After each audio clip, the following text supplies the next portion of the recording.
Okay, I'm doing this video. The time is now 10 to 2 in the morning, and I have had probably one of the most,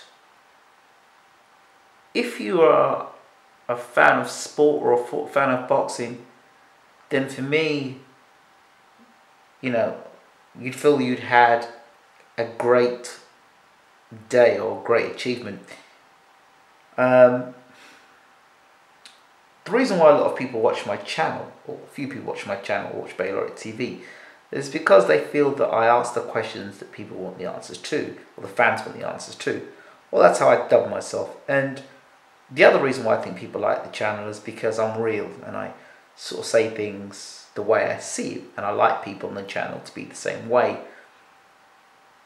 Now, I had the honour and the real privilege to speak to Muhammad Ali's brother, Rahman Ali. And I think that is a great honour, that a man that has not only shared the ring with the greatest, but at his age is willing to talk to me about the career of Muhammad Ali, to answer the question that so many stories of misinformation, and although I haven't posted that interview out, I was quite fortunate to get an interview as well with Ron Bashir. He's the co-author of the new book alongside Rahman Ali. The book is called I'm the Brother of Muhammad Ali,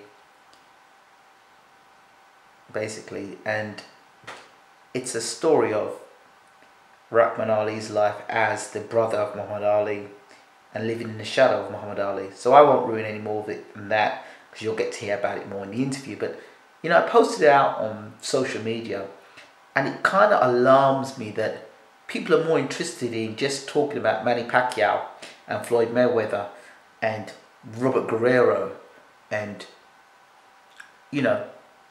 this is stories that I'm posting about, stuff that really mattered, the stuff that made Muhammad Ali who he is today, and his brother as well. And I find it kind of hurtful that it's not so much views, it's the fact that a picture of a cat or a dog dancing, or somebody hitting themselves up against a wall, or somebody getting slapped across their head, is far more important, and more attention is being paid to that than a story like this. I tell you what even makes it worse, that people are so into the belief that real mainstream media is the answer to everything, that if mainstream media says it, then it's the truth. Then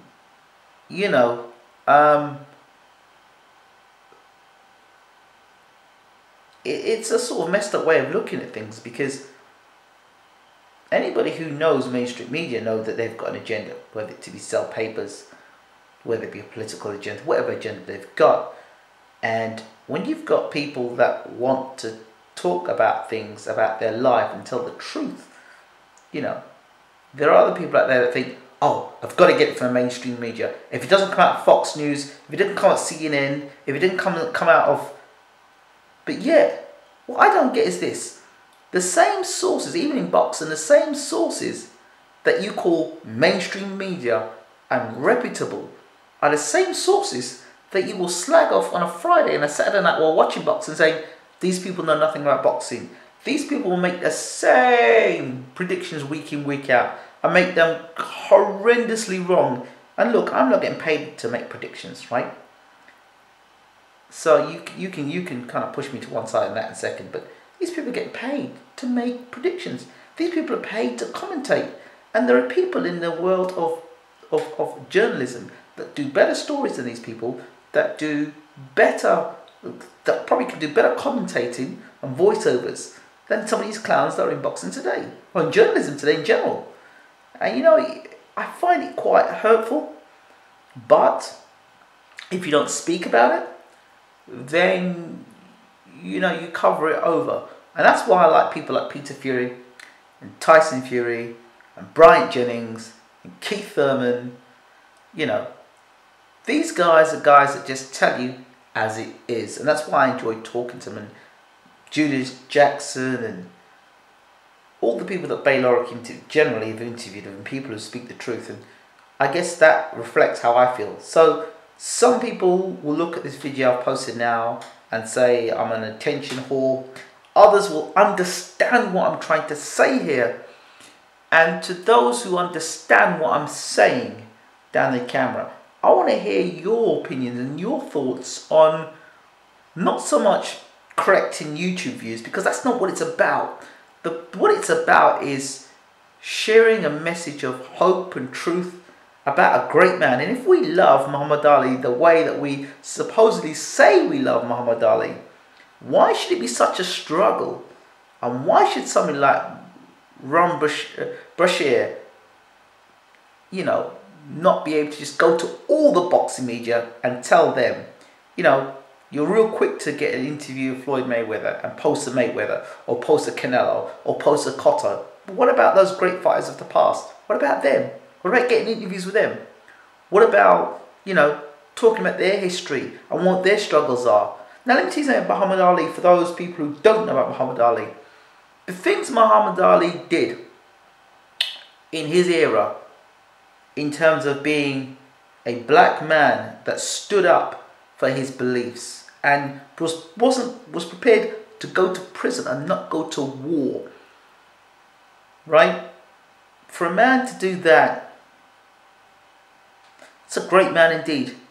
And you can name any sports star today in American sport, including Floyd Mayweather, may I just add, and any sport in the world, that none of them would be prepared to go against the US government. None of them would be prepared to go against their government to prove a point. Not only to prove a point, but to do for what is right. So, when you've got a man like that in the world, that's still living, still alive, and you've got his brother, and you've got, you know, Ron Brashear that are trying to get a book out about his life, the life of Muhammad Ali and the life of Rahman Ali. And people are more interested in Floyd Mayweather and Pacquiao. Yes, it's a big fight, I understand that. And even in that as well, I even break news about the fact about Floyd Mayweather and him signing a book at a book signing. I'm very interested in news about that. You'll see in the video. So again, this is not about getting YouTube views. As we say, it's because you're not getting YouTube views. Open your minds, people, if you can. This is more about what we are doing as boxing journalists. Is it just for us to hear our voice? Is it about covering the latest stars? Is it about grassroots? Is it about telling the truth? Or is it just following what the mainstream media want you to follow and just being the coattails of that?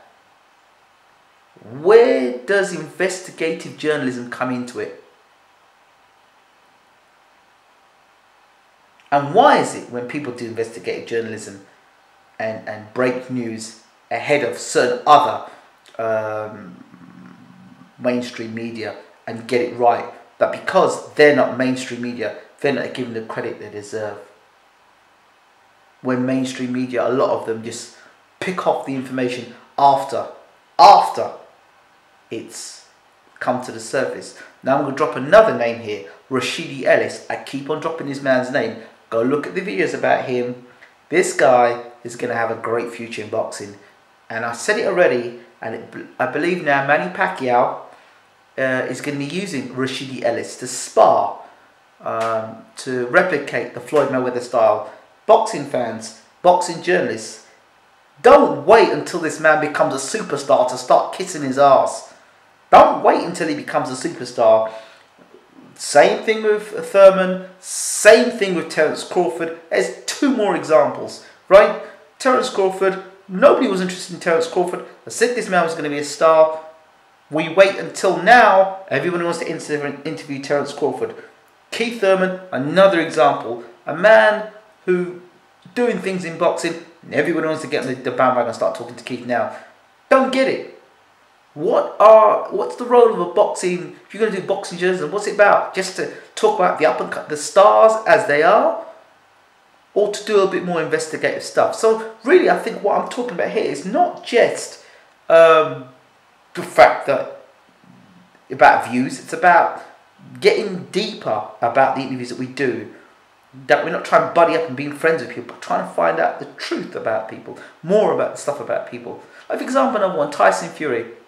There was an article the other day about Tyson Fury and how he's the good side and the bad side, and how, if he lost the next fight, he would retire, and blah, blah, blah, blah, blah. You know what?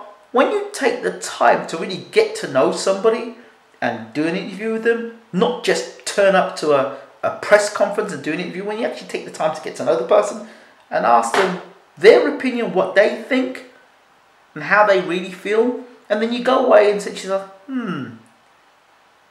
hey, he said this, and he said this. Maybe next time I see him, I'll ask him about that, as opposed to just going back and asking the same damn questions over and over and over again. You get the same damn answers, and then when you've got somebody who's a bit intelligent, and they start giving you questions that are answering you in a way that seems a bit strange, that person becomes, oh, he's controversial. Oh, he's a bit crazy. The fact that maybe he's not crazy. You're a bit stiff in the way you're interviewing. Again, this is not a knock. This is just an observation of things that I'm seeing. And I kind of got fed up and tired of it. So I thought, tonight was a night to talk about it, to let it out, to let people out there. And I also want to take this point to say thank you to those people who have believed in the journey, people who have believed in Bayloric TV, and people who have believed in myself. And I really want to say thank you to all of you. Those on Twitter, those on Facebook, those who send little messages, thank you very much. And for those who have nothing really positive to say, thank you too, because you know what? Guess what happens? When you say these things, it's a motivation to do even better. So thank you too. I appreciate that. So, and I appreciate everyone who takes the time to do an interview. It's an absolute honour as well, and thank you to those people. Bayloric Worldwide was far before boxing, when it was just doing cricket in a field and, champion among champions. That was way back in August 2009. And a lot of people think I've just turned up today and started doing some boxing interviews. It was way before that. The principle of supporting the underdog, and where the mainstream media have ignored a lot of people. They ignored them. They don't ignore them when they start bringing in big money and they start being on television. Then the mainstream media are forced to then get to know these people. See, a lot of these people who do interviews, they don't give a damn about the person they're interviewing. All they care about is the fact they interview because they get paid for it. So. And some of these damn boxers, some of them, no names to be mentioned, but they're divas and they've achieved nothing in boxing, absolutely nothing. And then they wonder why they can't sell tickets. My advice to the boxers out there, open yourself up, do some interviews with some of these boxing journalists, and take them on a journey with you. Take them on a journey with you. So, yeah, I think my advice to those people who are in boxing journalism, the ones who are starting out, try and get interviews with those who are grassroots boxing, people who have just started their boxing career, and get there early. You see a talented boxer, back your gut, get to know them, and who knows, maybe when they're on the verge of a world heavyweight championship or a world middleweight championship or a world welterweight championship, you can say you were there from the start, and it's a beautiful feeling when you can do that. Okay, that's the end of my rant. I don't know what they call it. Somebody's going to describe what it is. But anyway, I am out. Thank you very much for watching. The time is now 2 o'clock in the morning. I'm out. Take care. Thanks for watching.